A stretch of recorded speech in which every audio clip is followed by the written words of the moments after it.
Scott, welcome to the W2 Prison Break Show, man. I'm super psyched to have you on. Brian, honored to be here, buddy. Just here to serve your audience and help your amazing audience break free of the W-2 for sure. Oh, thank you. Thank you for saying that. And we're going to be talking about a really, really cool topic today. I got a lot of interest in it, which is note investing. And I'm ready to learn as well. I got my pen out. The listeners, I hope that they're got a pad and a pen. Like, this is just really, really exciting stuff. But before we get into note investing, which is the main topic of today, you're a real estate investor. You've been in real estate for a long time. So maybe just give the audience a little bit of background onto, how you ended up here, but you were definitely doing something before this. Yeah, I've been an active real estate investor for going back now 22 years, I guess. I've been free of a W-2 for over 20 now, where I've been making it in real estate of some sort. The last 17 has been buying distressed debt, but prior to that, I was a banker with a couple of the major banks, Chase, Bank One, and then also a financial advisor. Spent a little time in the high tech industry here in Austin, Texas, for about 6 months, but started a mortgage company back in 2004 with a buddy of mine. And we were traveling the country, going to all these big seminars and expos, basically doing just financing for real estate investors. And so over that 4-year period, I got a really great kind of indoctrination to creative real estate. Heard, from a lot of big names out there about how to do real estate the right way versus going out and buying, retail and putting 20% down. There's nothing wrong with that, but how to get creative with subject to deals and wraparound mortgages and creative financing in the distressed note space. And in 2008, when everything hit the fan, I left the mortgage origination side and just started buying notes, distressed debt, basically full time. And now fast forward, we bought over $1 billion in distressed debt. I buy a lot of first lien mortgages on residential. We buy some stuff on commercial stuff, if it makes sense. And Yeah. Our biggest goal, as I like to joke about, is like we, instead of rehabbing properties, we like to rehab borrowers if we can.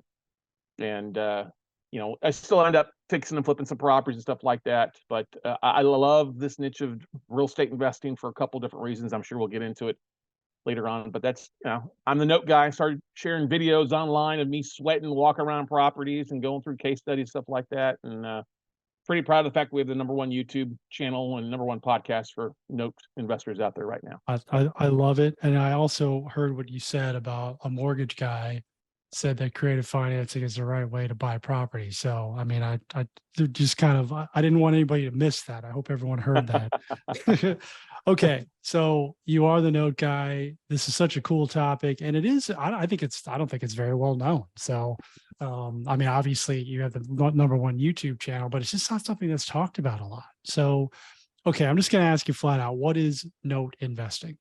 Yeah, that's a great question. It is a niche, definitely a niche within a niche. And part of that is everybody gets used to going out and knocking on doors or dealing with ugly houses or those fictional TV shows on HG, like Flip This House and that stuff. Yeah. That's great, but that's not how real investing works. Well, note investing is being really close to the bank. And that's what I would like to say is I'm not technically, when I'm buying a non-performing note, and what a non-performing note is where the borrower on the mortgage hasn't paid the mortgage in at least 90 days or longer, usually 6 months to 6 years or 12 years. We've seen stuff up to 12 or 15 years where a borrower hasn't paid Uh-huh. on their mortgage. And so banks will send me lists of their problem children. I get these huge lists, Excel spreadsheets of non-performing mortgages that I get cherry picked from. And I buy this debt at a significant discount.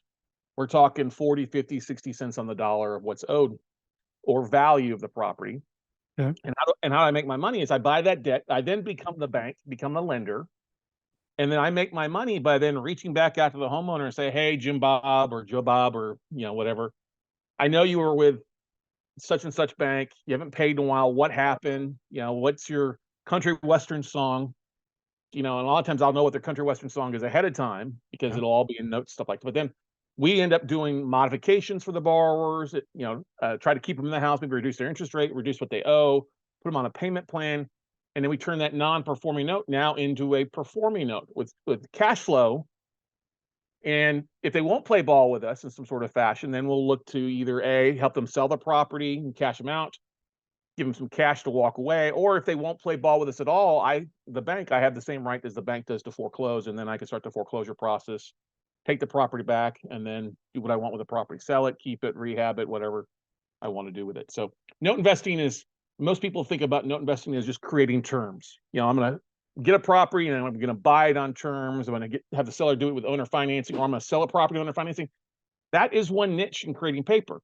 But my niche, I don't spend a lot of time on the owner financing side. I'm actually dealing directly with banks and lending institutions all across the country who will sell their debt off. If you've ever bought a property and had a traditional mortgage, probably 30 days after you close, you probably got a letter from the bank that your mortgage had been sold off to another bank. Well, I'm kind of that aspect. If you guys like movies, a great movie that kind of talks about this a little bit is like The Big Short. All right.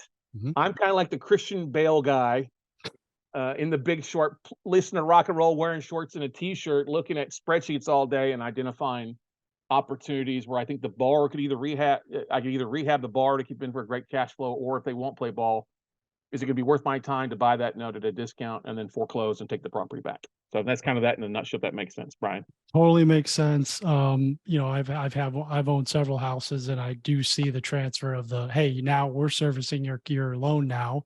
Your loan's been transferred, but banks sell notes. Those are more performing notes. You're talking about non-performing notes, but it's kind of the same situation. You're buying these notes that are for sale, or the bank is bringing them to you.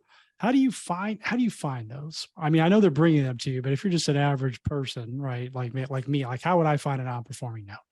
It's such a great question. It is so different, and this is one main feature why I like note investing Mhm. versus traditional investing. Like most people are used to like targeting foreclosure lists or out of state owners or vacant properties, where you got to spend a lot of money on like direct mail, dropping postcards, yellow letters, bandit signs, and that's great. I've done all that in the past, but with notes, with how to find non-performing notes, we contact these internal departments at banks. And if you walk with it away from anything on this podcast or video, you're not going to walk into your local Wells Fargo, Chase Bank, and say, "Hey, I want to get your list of non-performing notes." They're going to laugh at you and probably call security. Okay, because that's what they told us to do when I was a banker at Chase. I didn't even know about this when I was a banker. Okay, Yeah.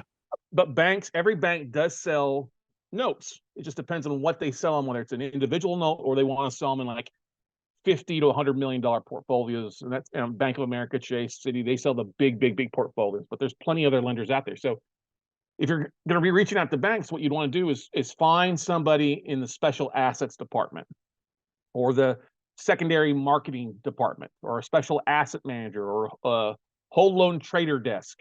Okay, you could literally go to LinkedIn, type in those three titles, and you'll find hundreds, if not thousands, of people that have that job title at banks and lending institutions across the country. And so that's what we do. We'll reach out on LinkedIn, or we'll contact the internal, the main switchboard phone line of a bank and say, "Hey, I need to speak to somebody in charge of special assets on the residential side, or in charge of secondary marketing on the commercial side." And once we get a hold of that right person, I'm like, "Okay, what do you have that you're looking to move this month or this quarter?" And usually we'll have to fill out a non-disclosure agreement, and then they'll send us a list. It's usually a spreadsheet. It could be one note, it could be 1,000 notes that we can cherry pick from. And then Yep. it's just a matter of the spreadsheet's going to be 40 to 60 columns wide with all sorts of information, from the loan number to the borrower's name, the address, the mailing address, the payment history, the details of the note, the last 12 or 24 months of payments, the legal status, if it's in bankruptcy, the FICO score, the social security number. So literally, it's like, as I like to say, we get to see beneath the kimono.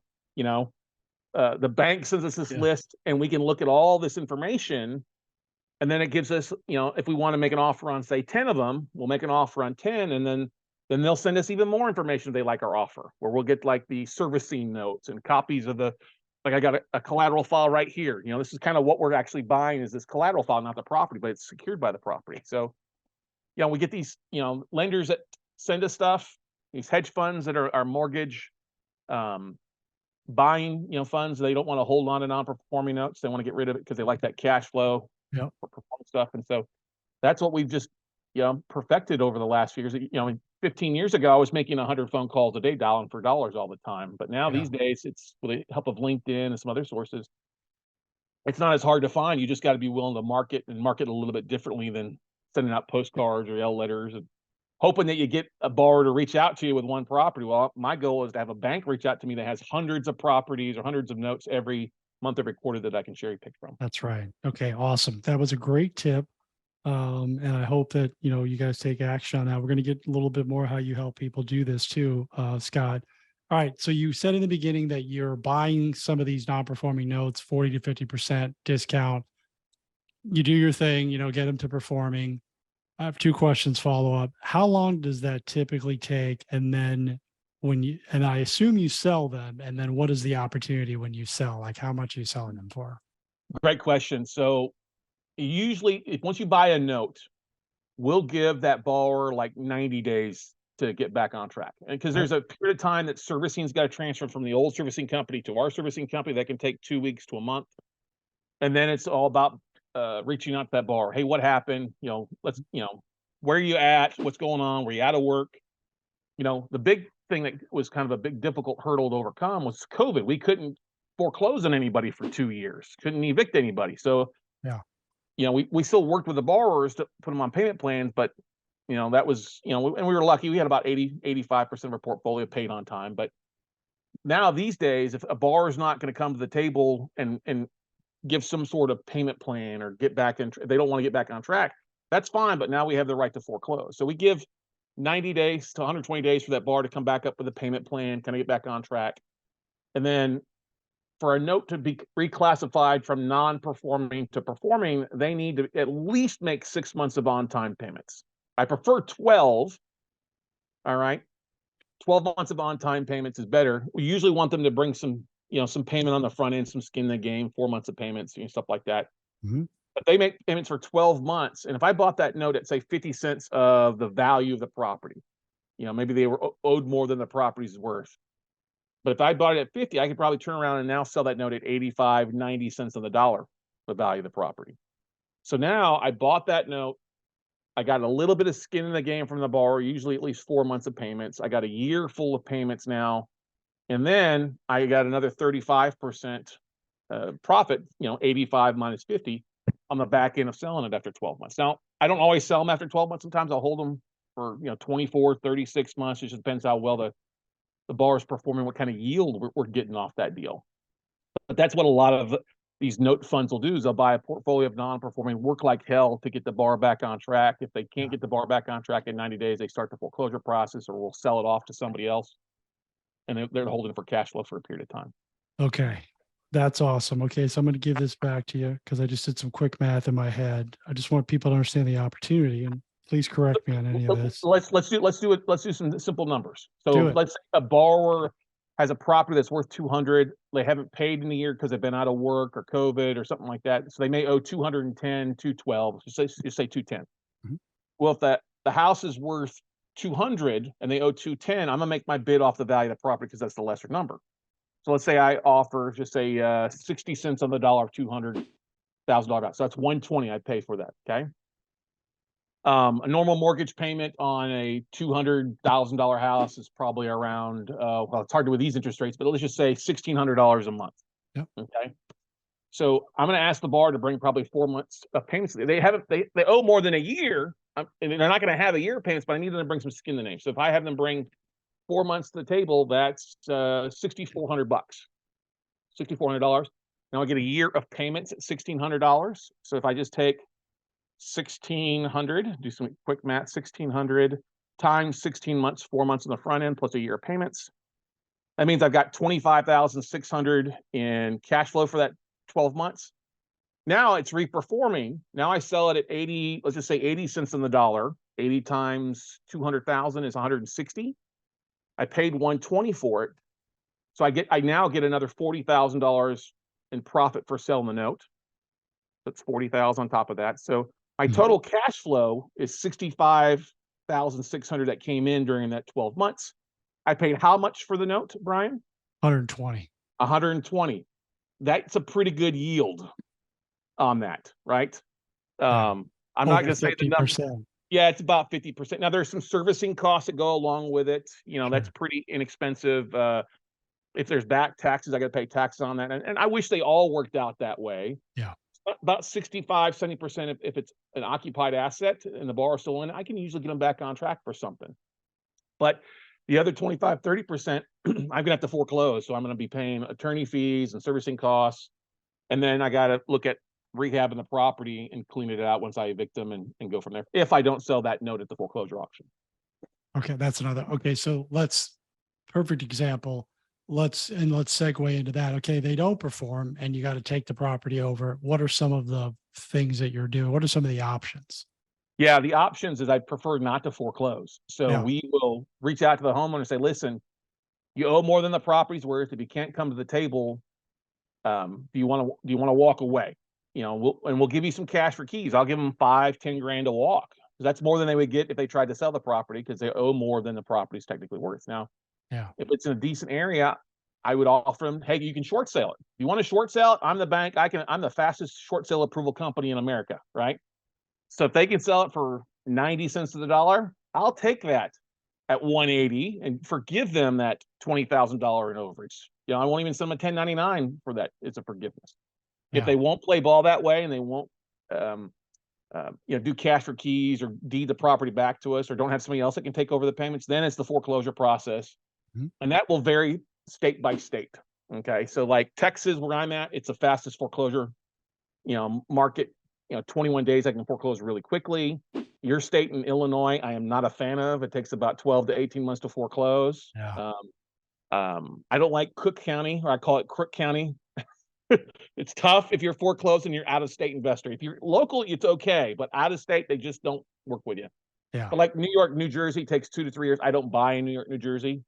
So you just got to know the foreclosure process that's going on with that. And when we do take it to auction, I tell the attorney, hey, what do I want my bid to be? I said, listen, if we can get it, they'll start at $100 and work their way up. But I tell them, if you can get a bidder to bid somewhere at 80, 90 cents on the dollar, let's just let it go and make our money then at the foreclosure auction versus having to go in, clean it out, fix it up, relist it for sale and deal with that. I'd rather get my 90 cents on the dollar now and save 3 to 6 months of Got having it. to list it. Okay, you're still coming out ahead. It's just not as much as if you turn it into a performing note. Okay, good, good. Because I Well, know but the it could. It just depends on the velocity of capital. You know what I mean? If I can foreclose in 90 days and it takes 90 days to fix it and sell it up in 6 months, that's still a pretty good annualized return. So that's the things you have to look at. Each market's a little bit different. Like I buy a lot in Florida, as I call God's waiting room. All yeah, right. yeah, Florida can take a year to foreclose.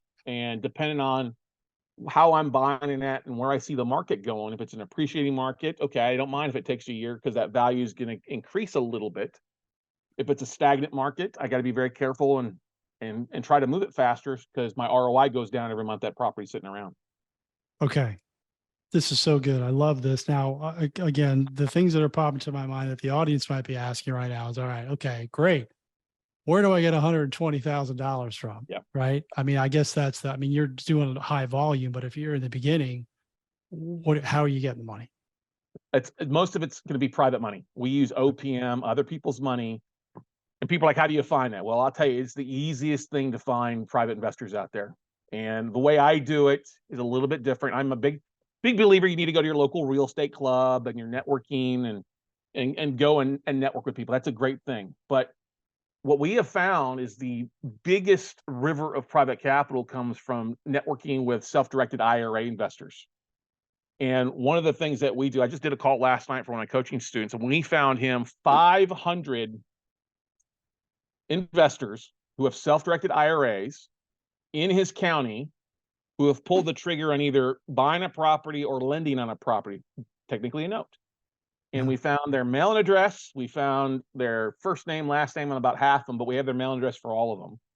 And so we skipped tracing those half. And I think he told me this morning they'd already found 200 emails and phone numbers for that out of that list. I'm like, that's more than enough. All right.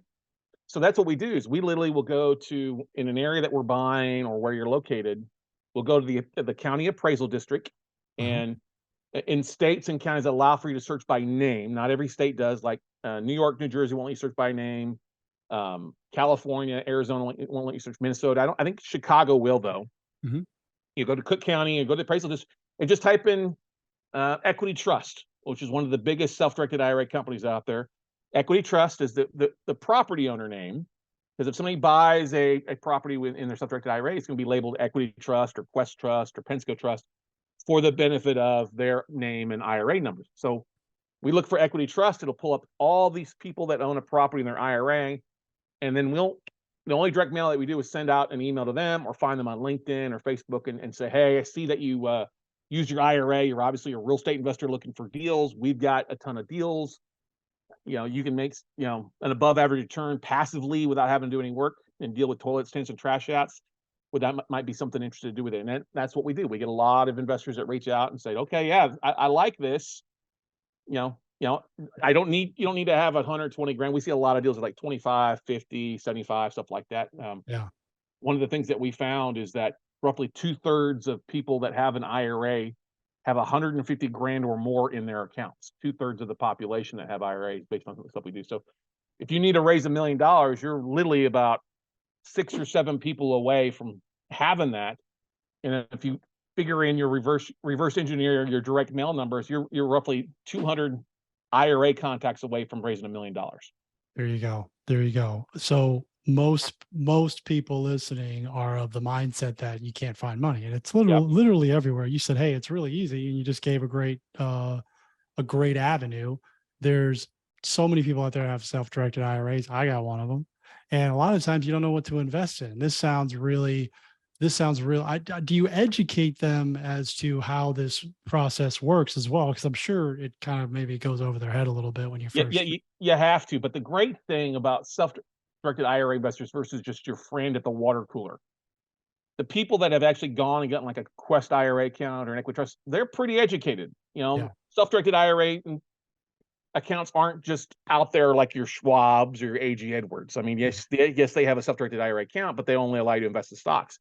But somebody who's actually bought a piece of property or land on a piece of property, you're not nearly going to have to explain them the 411 on real estate investing. yeah, They're going to understand, okay, I can give you 50 grand and you're going to give me an 8% return for 12 or 24 or 36 months and not have to do anything. And you're buying this note at 50 cents of the value of the property. And if the bar doesn't play ball with you can foreclose. It's pretty easy example. If you're going to keep insurance on the property in case the act of God, so we get taken care of in case of a hurricane or storm or fire, whatever.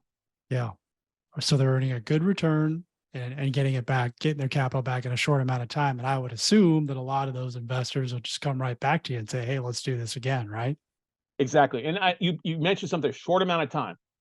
I love that because most people think about, if you're an active real estate investor, a short period of time might be like 90 days in a fix and flip. Well, we say Yeah. a short period of time is 24 to 36 months because a lot of people are used to, if they're investing, they may have something tied up in an annuity or a CD, a certificate of disappointment, we like to say. Okay. I'm like, listen, hey, you're making 2% or 3% and you're tied up for 5 years. If I can show you 8% for 3 years without you having to do any work, would this be something interesting? And it's like, yeah, show me how to do this. Yeah. Or well, let me get a little bit more information. But yeah, the numbers make sense. Let's rock and roll.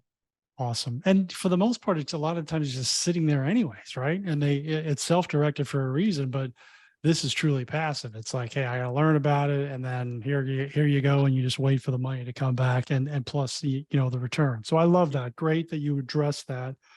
Okay, Let me add something there. You said yes, please. a lot of money is sitting there. And when I've talked to the folks at Quest or Equity Trust or Pensco or Mid Atlantic, I always ask them how much of their balance of their IRAs are sitting in 0% interest bearing accounts, just sitting there. And on average, it's somewhere between 25 and 35% of what they have under management. So, like a company like Quest that has $1 billion under management, 250 to $300 million is sitting there in making 0%. It's been sitting there for a year or longer. So there's so many investors out there just waiting for you to market to them with a phone call, an email, or a postcard to get their investments making negative with inflation, but they actually get rocking and rolling. Yeah, that's a great tip because they're just busy living their life probably, and they just don't Yep. have time to find these investments that can pay them a good return. Okay, awesome that we're talking about this.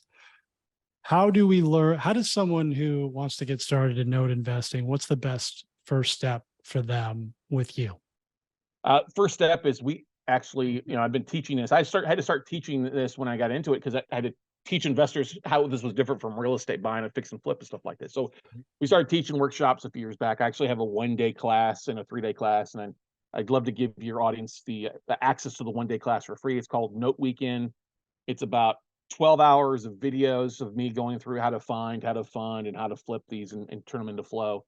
Normally $99. You can get it for free by just going to noteweekend.com, enter your first name and email, and hit submit, and you'll be sent to the, 14 videos, and there's another 8 videos of links that you can watch to get your ball rolling and get your feet wet. If you like it, then we do offer more advanced classes, but the 1-day class is a lot of content in it on how to get the ball rolling and see if there's something that you might want to do. Awesome. We appreciate that gift. And then let's talk a little. Not everybody is watching on YouTube. They're driving in their car. I mean, guys, Scott has like the most awesome background here. So talk about your podcast, and then I can't the Note Night in America thing is hilarious. I love it. So I've been doing this for a while, and we'll first start about Note Night in America. I've been doing a Monday night webinar of some sort for over 13 years now. Every Monday night at 7 p.m. Central, we'll do some sort of webinar. We usually do it about 35 to 40 times a year between holidays and vacation, stuff like that. But yeah, if you go to notenightinamerica.com, you can register for my free webinar, and we do all sorts of different topics. Like last week, we actually talked about harvesting IRA investors, and I showed people how to do that. The week before, we talked about how to contact asset managers. Week before that, we broke down 150 notes for people to take a look at. So that's free. There's also a podcast by that same name that we have out there. I think 150 episodes of that on there. But our big megawatt blowtorch of a podcast is the Note Closers Show. The Note Closers Show.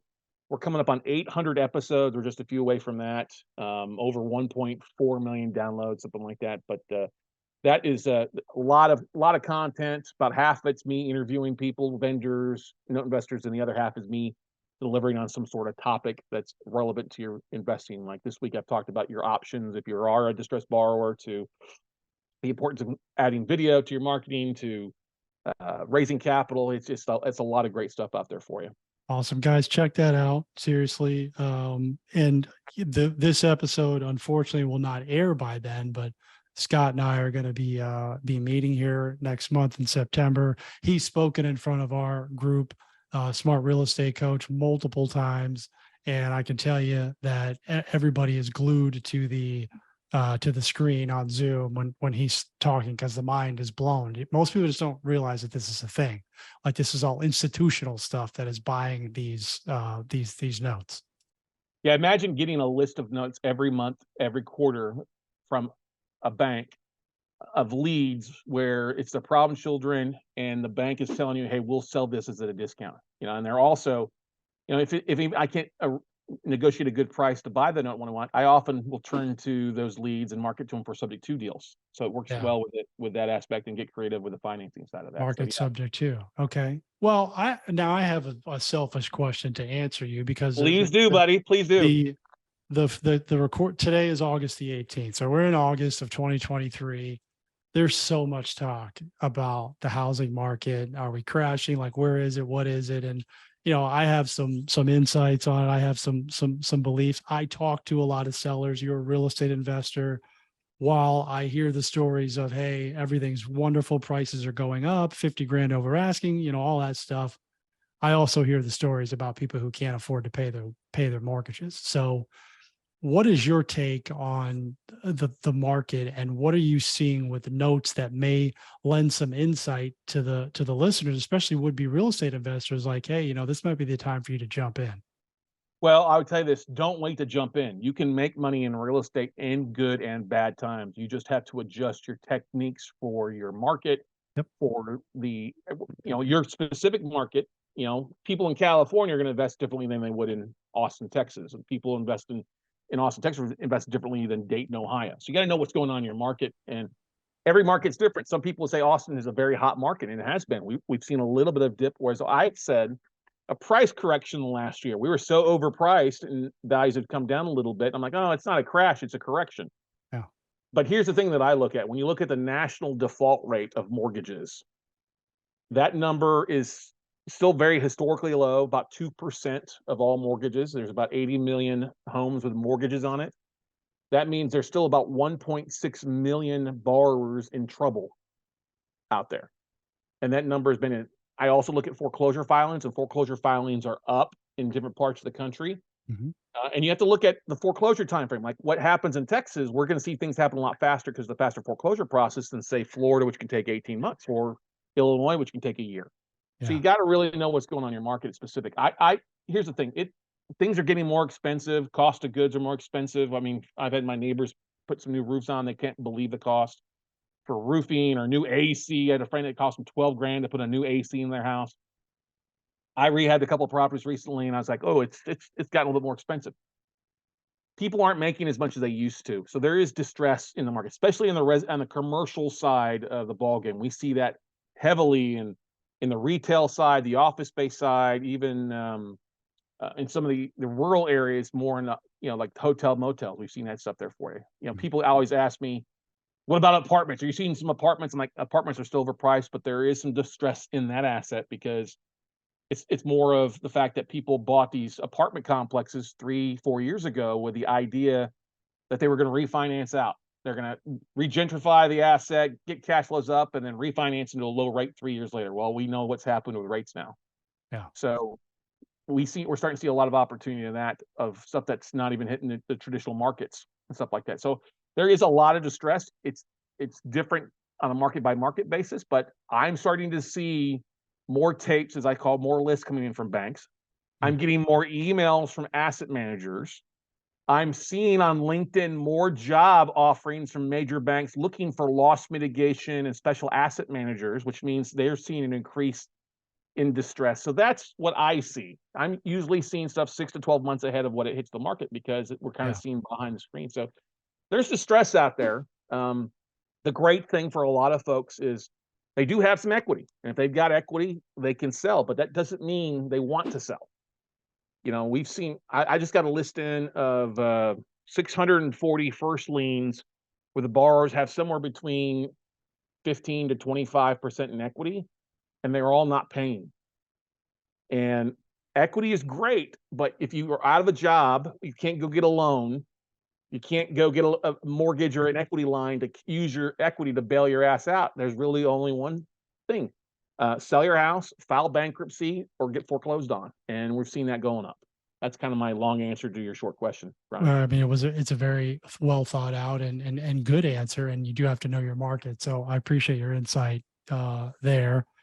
This has been tremendous, Scott. As we start to wrap up here, I just want to make sure that I didn't miss anything as a host that maybe I should ask you that the listeners might need to know regarding this really awesome topic.